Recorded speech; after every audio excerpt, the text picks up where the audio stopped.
Let me just say, before this review starts, that I went into this film expecting to hate it. The trailers looked dull in my opinion, it looked like generic kids film, it really didn't look like anything special. I thought I was going to despise it. I walked into the screening hoping against hope something would click, something would be fun, and I would be able to enjoy it a lot. But as I settled into the dark theater, and as the Nicole Kidman AMC ad where she promised us that heartbreak feels good in a place like this played, I was not expecting anything special, and I walked out of the theater in utter shock. What a freaking movie this is.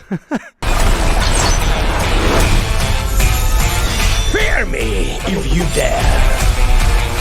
Goldilocks and the Three Bears crime family. I wouldn't even describe this as a kid's film because it's really not. It's more of a film that anyone can enjoy. I went into this expecting it would be geared towards children, and I honestly think that in some parts it is geared towards children. There's no question about it. But in other parts, it gets into some very serious topics and a little bit of like dark subject matter that I wasn't expecting for a film like this. And that was very, very impressive to say the least, and I wasn't expecting that. I wouldn't call it a comedy like Dreamworks has been marketing it as, because all the trailers are just full of jokes that you would expect from children's films like this. It's less of a comedy than it is a darker action Western film with a little bit of like humor sprinkled in here and there. It complements the movie, don't get me wrong, but it doesn't overpower the actual movie.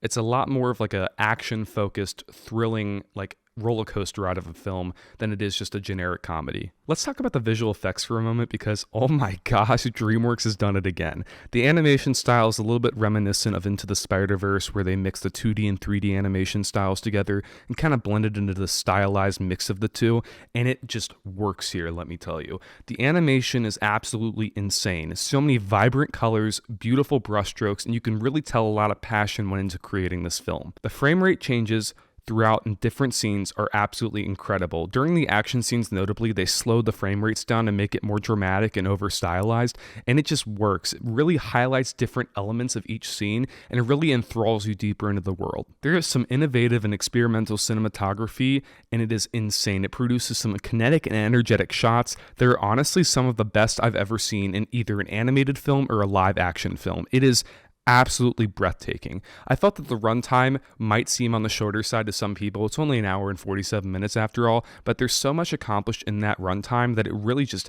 you feel it's a perfect length. It doesn't drag, but it doesn't move too fast. It moves at exactly the right tempo, keeping you intrigued for the entire length. The characters in the film are all perfectly cast and perfectly written. Let me explain the written part because that might seem like new to you. You're like, what animated like characters are actually well written? What is this? Yes, the characters in this film are more complex than you would think. The writers actually went the extra mile to make you feel for these characters, and there's a lot of backstory in here that is very, very just dramatic and deep, and you wouldn't expect that from a film like this. The voice cast is all excellent. Antonio Banderas is having a blast as Puss in Boots, let me tell you. He's easily the best part of this film. He really just plays the role with a fun kind of air to it, and you can tell he's having an absolute blast doing it. So that's very happy to see. When an actor's having fun with their role, it makes it so much more fun to see and so much more fun to like root for the character. So that was a very pleasant thing to see. Salma Hayek's performance as Kitty Softpaws is also very good. She has very good on-screen chemistry with Antonio Banderas' character. They both work so well together in this film that it's like a very good dynamic between the two characters that makes you more invested in what they're doing. Harvey Guillén plays a dog character, and the dog character is probably one of my favorite characters this entire movie. He has a lot of very funny lines. He's kind of the comedic relief of the film. So all the jokes that he has are very, very good. I didn't feel like they were too geared towards children or anything. I felt that they were just right. They were like geared towards everyone more so. And he was a very good compliment to both the main characters, kind of serving as their of their characters, because they're very serious characters, the two main ones. And the dog character was kind of there to complement them and kind of bring humor to their roles. So I felt that was a very nice touch as well, and he played it very, very well. John Mulaney shows up as a character that I wasn't expecting. I didn't even know John Mulaney was in this film. I just like heard the character and I'm like, Sounds like John Mulaney, and it was. He plays Jack Horner. He's very, very good at comedic voiceover work, as you saw in Into the Spider-Verse as Spider-Ham. He does very good work here too. He's very like energetic in his roles, if that makes any sense. You can tell that he's like getting pumped up in the recording booth. He's like very, very into it. And Florence Pugh, of course, plays Goldilocks, and Florence Pugh is always a delight to watch or hear. The voice work here is very, very well done. You can also tell she's having a blast. I think that's the main thing I love about this cast is you can tell they're having the absolute best time of their lives shooting this film. And it really, really pays off in the long run because you can tell, like, once they're having fun, you can have fun with the film. And that's, I think, what works so well about this. In addition to the voice cast and the visual effects, the plotline is also very, very exciting and intriguing. Once again, the trailers really did not show how complex this movie really is. If you're expecting the superficial story that was shown in the trailers, you're not going to find it because this is a lot more deep and different.